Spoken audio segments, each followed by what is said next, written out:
Now, gentlemen, it is time to get into our game preview presented by Simply IOA, and it starts with a key point for every game against the Titans, and that is buckle the chin strap. It's going to be a physical football game.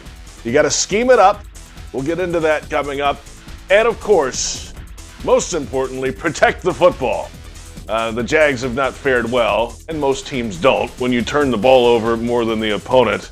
Let's get into the buckle the chin strap game, guys. Of course, it always is a physical matchup. That you can say that a lot about the Titans game, but that means it's going to be one of those where they're going to pound you, and you're going to have to stand up at some point and try to stop it.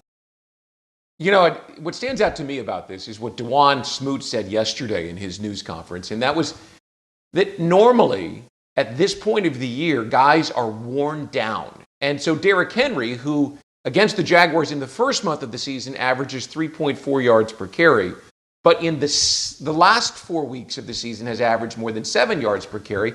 He's just found it easy to be able to put his bruising style against guys who are worn down and make things happen. I mean, you've got a lot of guys who are out there who are young, who haven't played a whole season of football, who spent some time on the practice squad. I'm really interested to see how this one goes. But this is what football coaches, high school football coaches in particular, right? Because those are the ones who seem to have the caveman mentality these days. They don't worry as much about saving their guys. They go play. Double chin strap, right? Get the double chin strap, fellas. You need to be ready. Because not only are you running the ball on Sunday, not only are you trying to stop the run on Sunday, you're going to be running the ball on Sunday. I mean, this is a game where James Robinson's going to have to do his best. Yeah, physical ball game, John, and that's the way it goes sometimes. We have those visions. You know, it's always, and to your point, Brian, you know, a lot of times this time of year, too, if a team's out of the race, there are business decisions to be made on the defensive side of the football, and they don't want any piece of big Derrick Henry running down the sideline. So let's see. You know, I think this is a young group that really wants to try to prove themselves on the defensive side. John, you got to scheme it up, though, as well, and see if you can get something done. Yeah, I don't think you'll have business decisions out of this Jaguars defense. I don't think so either. And JP or Brian, you asked Doug about the effort level. It's been remarkable the last 4 or 5 games. And frankly, there's so many young guys on this defense. You know, what worries you is as they go to tackle Derrick Henry, a lot of these guys have never done it before. And as Doug said, there's a different thing about tackling the guy. More than that, though, you know, we all have short memories. In September, it really wasn't Derrick Henry who changed that game. It was the fact that Ryan Tannehill, I think it was 13 touchdown passes, JP, or 14 he threw. He lit him up. So this is a very balanced offense that if you gear up to stop Derrick Henry now, they will beat you.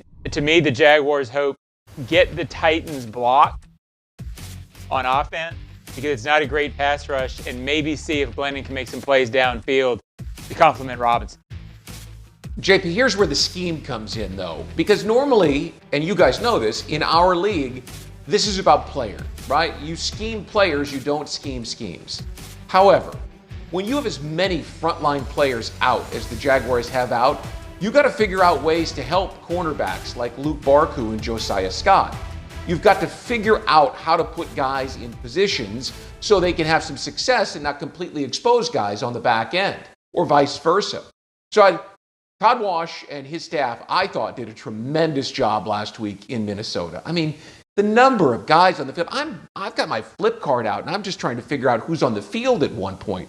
Imagine trying to figure out a way to stop Dalvin Cook and Justin Jefferson, when you don't know who you got. So this really becomes, coordinators really earn their money in a game like this because they've got to figure out who can do what and how to put them in a position to succeed. Right, a lot of different guys coming on and off the field. And to your point, Brian, the Jaguars have the most different players on the field for at least a snap this season in the NFL. 77 different players this year. That's amazing. A lot of change this season. And of course, the final point: protect the football. Last week, the Jags gave it away 4 times. They did take it back away twice. One of those was in the red zone. So, you know, obviously, you lose the turnover battle in a game like this. Good night and good luck. Hey, look, we wouldn't be having this Glennon Gardner conversation this week if there weren't the turnovers. Because he's played well enough and he's given young guys opportunities to make plays to keep the Jaguars in these last two games. One was a 2-point conversion away from overtime and the other went to overtime. And Glennon did that, except he turned the ball over 3 times, and so that has people saying, well, why don't you go to Gardner? Protect the football and give yourself a chance. Yeah, that's pretty much what has to happen this week, John. You got to hold on to that football and steal it a time or two on defense if you can. If you can scheme it up the right way, right, John? Get a takeaway or two and help out the offense. Well, the only game they won this year, they won the turnover battle. They've won it a couple other times in very, very close games. So that's their formula.